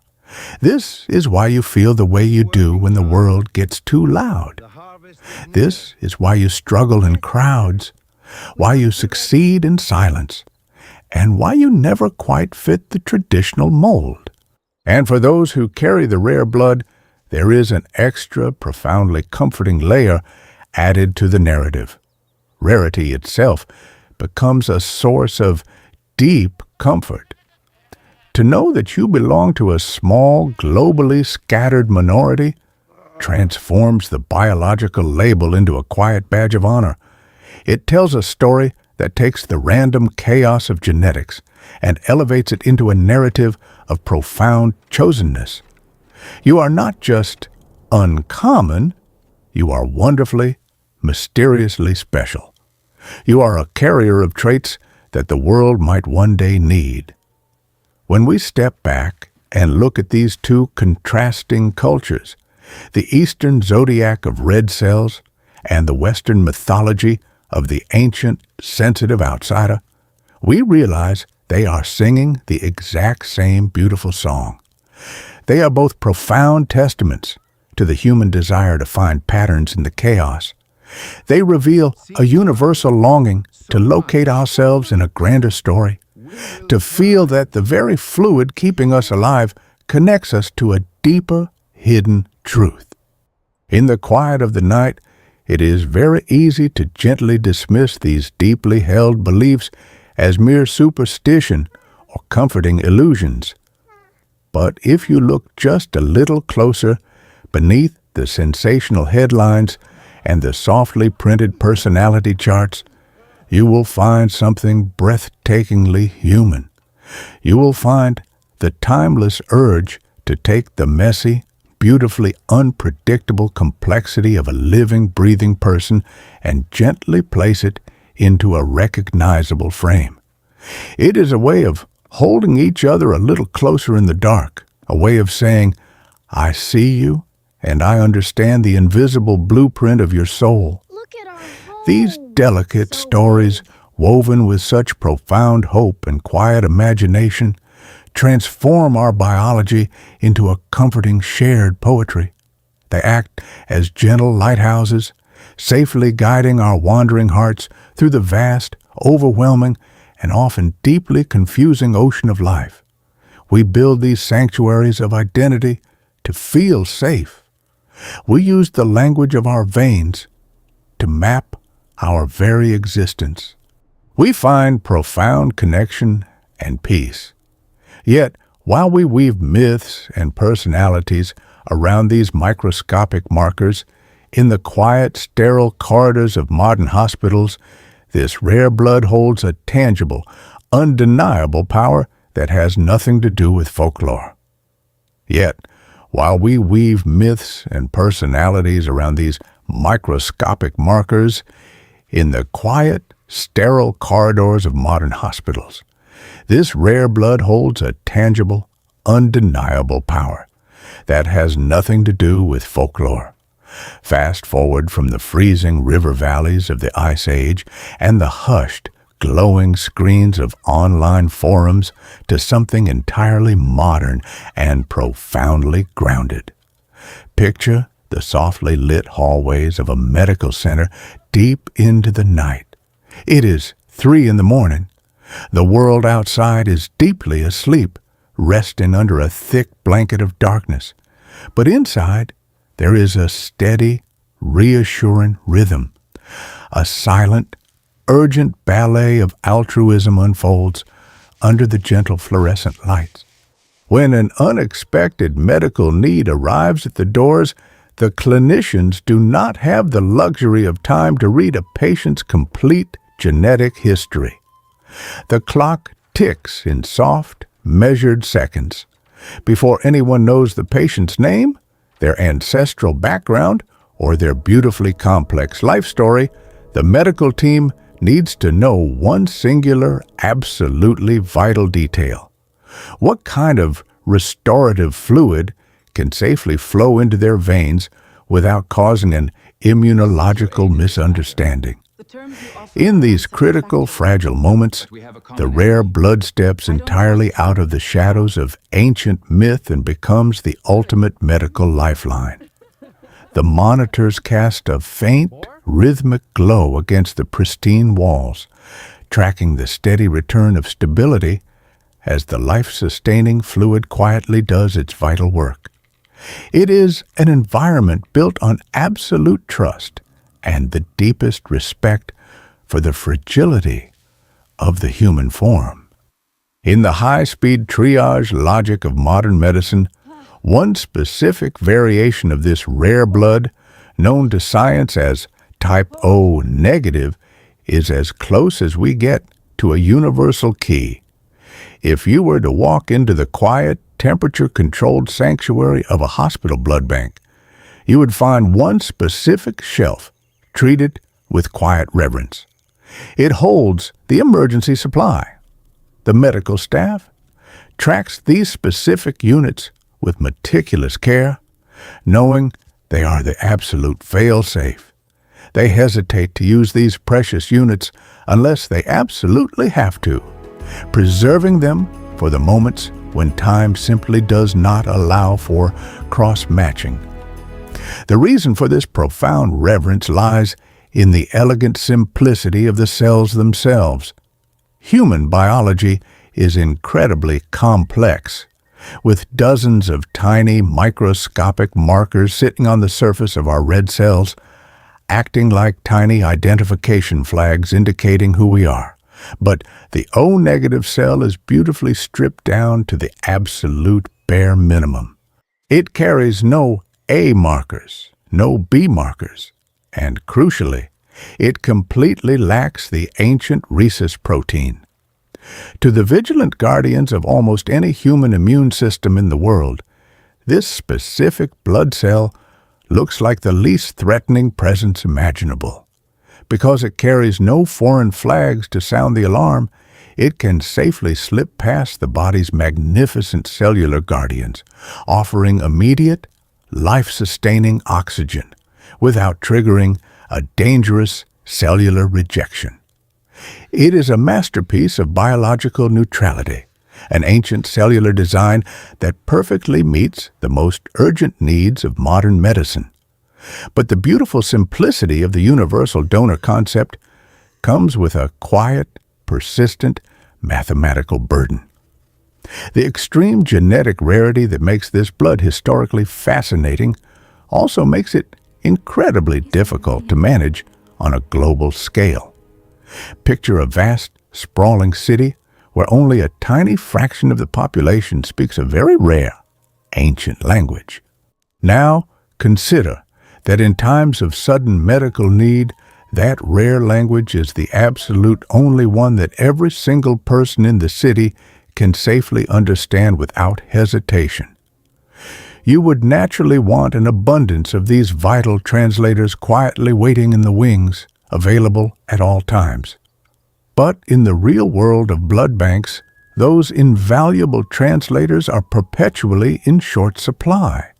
There is simply never enough of it, because people with the rare blood make up such a small minority globally. The supply line is a constant, delicate balancing act. Furthermore, individuals carrying this rare blood cannot safely receive the common positive blood without risking the profound immunological misunderstandings we explored earlier. They are completely reliant on the quiet generosity of strangers who share their unique biological signature. This creates a soft, persistent tension in the medical world. Blood bank directors watch their inventory like a slowly burning candle, carefully calculating how fast the rare blood is used and how long it will take to gently replenish the shelves. Blood donation organizations send out quiet, urgent calls, reaching out to the scattered minority. To carry this rare blood in the modern world is to possess a hidden logistical value. Your biology is not merely a fascinating historical footnote. It is a highly sought-after, closely monitored resource. The people who quietly sit in donation chairs, offering their time and their rare blood, are participating in an ongoing act of community survival, continuing the ancient networks of cooperation that carried our ancestors through the coldest winters of the Ice Age, straight into the brightly lit corridors of the modern era.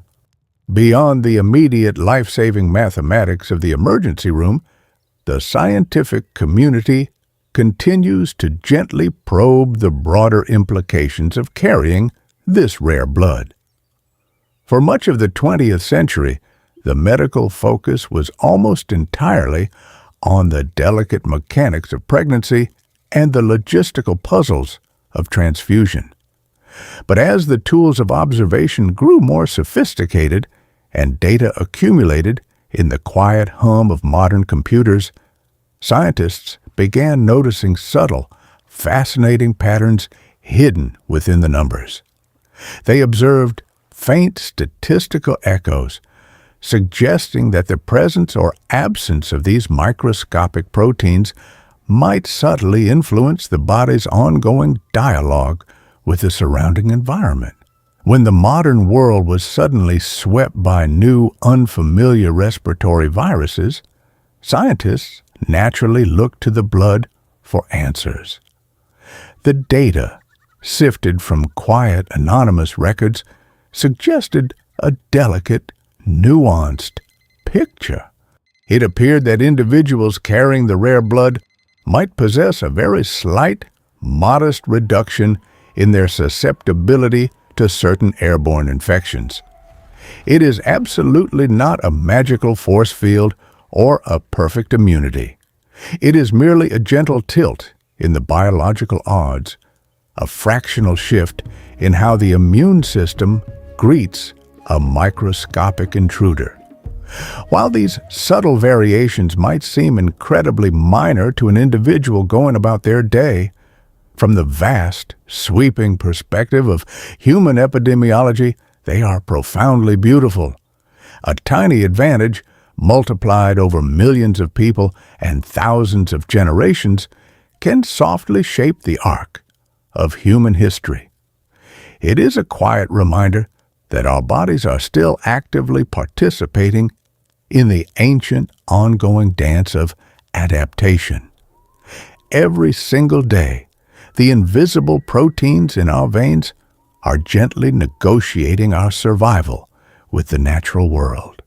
While statisticians gently sift data for these faint signals of resilience, another magnificent frontier is quietly opening in the safe, pristine environments of modern science. It is a landscape of profound hope and patience that could one day completely transform this entire conversation. The quest for synthetic blood. Currently, every single drop of transfusible blood comes from the quiet altruism of another human being. It is a fragile, beautiful, but highly perishable system. Blood has a definite shelf life.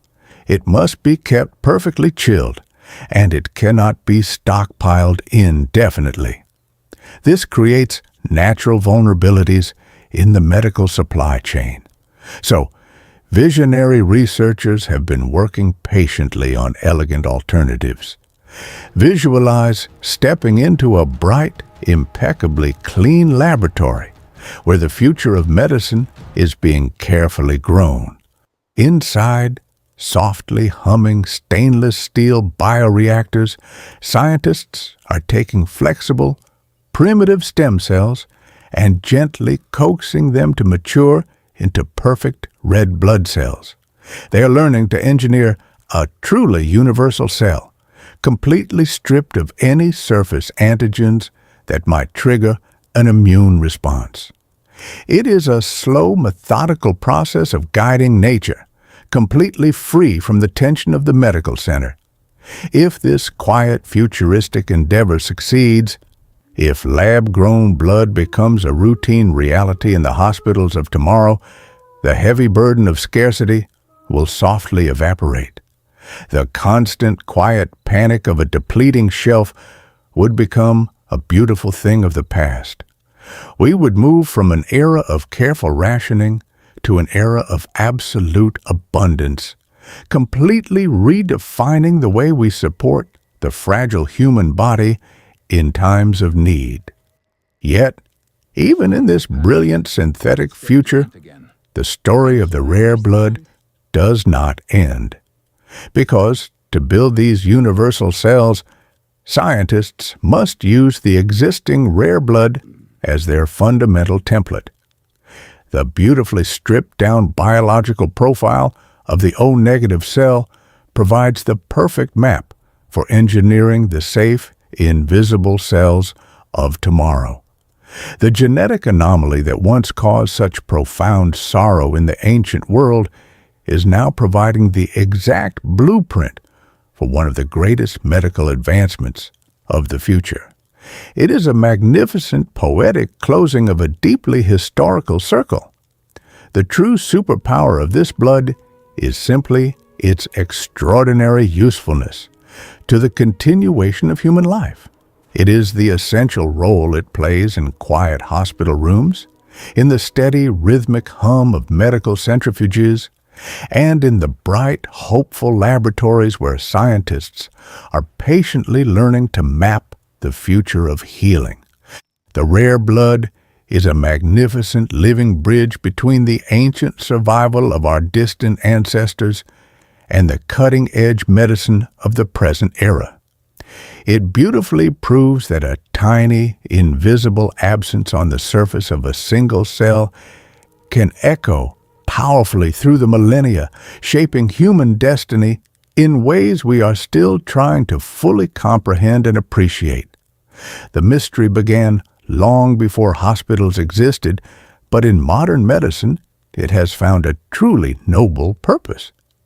As the science of tomorrow reaches into the future, the ancient river of our blood continues its steady course, carrying the echoes of our ancestors straight into the quiet rhythm of the present night. So, where does all this leave us? After wandering through the corridors of deep time, unraveling a century of careful laboratory observations, deciphering the fading ink of ancient royal genealogies, and standing in the freezing shadows of the Pleistocene era, what do we truly understand about the quiet mystery flowing through human veins? We have traveled a vast distance tonight. We have traced a microscopic absence, a tiny biological void across the sprawling map of human history. We have seen it, hidden away in the mist-shrouded valleys of the Pyrenees Mountains, protected for millennia by towering, immovable walls of ancient stone. We have watched it drift silently through the velvet-draped, candlelit corridors of European palaces, where the obsessive pursuit of purity slowly transformed an empire into a fragile isolation. We have stood beside the very first modern humans as they huddled closely around small, flickering fires in the freezing expanse of the Ice Age, their breath rising like pale smoke into the cold night sky. And we have returned safely to the present moment, witnessing how this ancient genetic signature now quietly saves lives under the sterile, hopeful lights of modern emergency rooms. It is an extraordinary, sweeping journey for a single, missing protein. It is a profound testament to the incredible resilience of the human form, a biological anomaly surviving across countless millennia, to become both a haunting historical mystery and a brilliant modern medical miracle. Let us begin with the solid ground. We know with absolute certainty that this rare blood is not an alien artifact.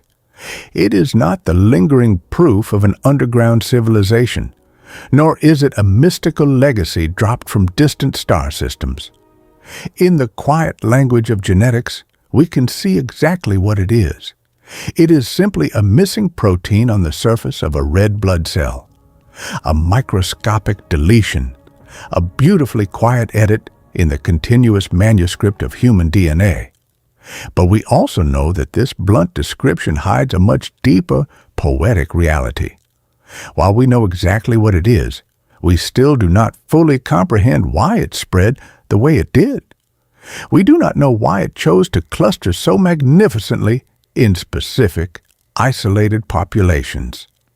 That is the first real enduring mystery.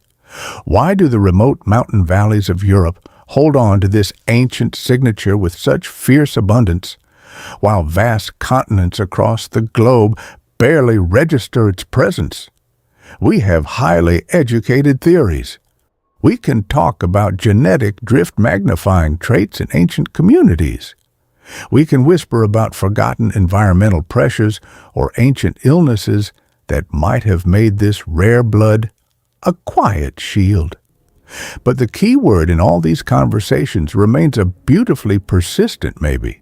We do not possess the perfectly clean, decisive evidence that completely closes the book. We only have hints, probabilities, and the complex patterns left behind by the slow march of human survival. And that brings us to the second profound mystery resting in the dark. We know roughly when the main variations of this rare blood appeared in the human lineage.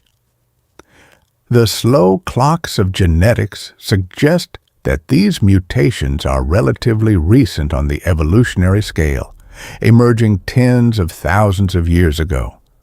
But the word roughly carries an immense amount of historical weight. We are still missing vast pieces of the timeline.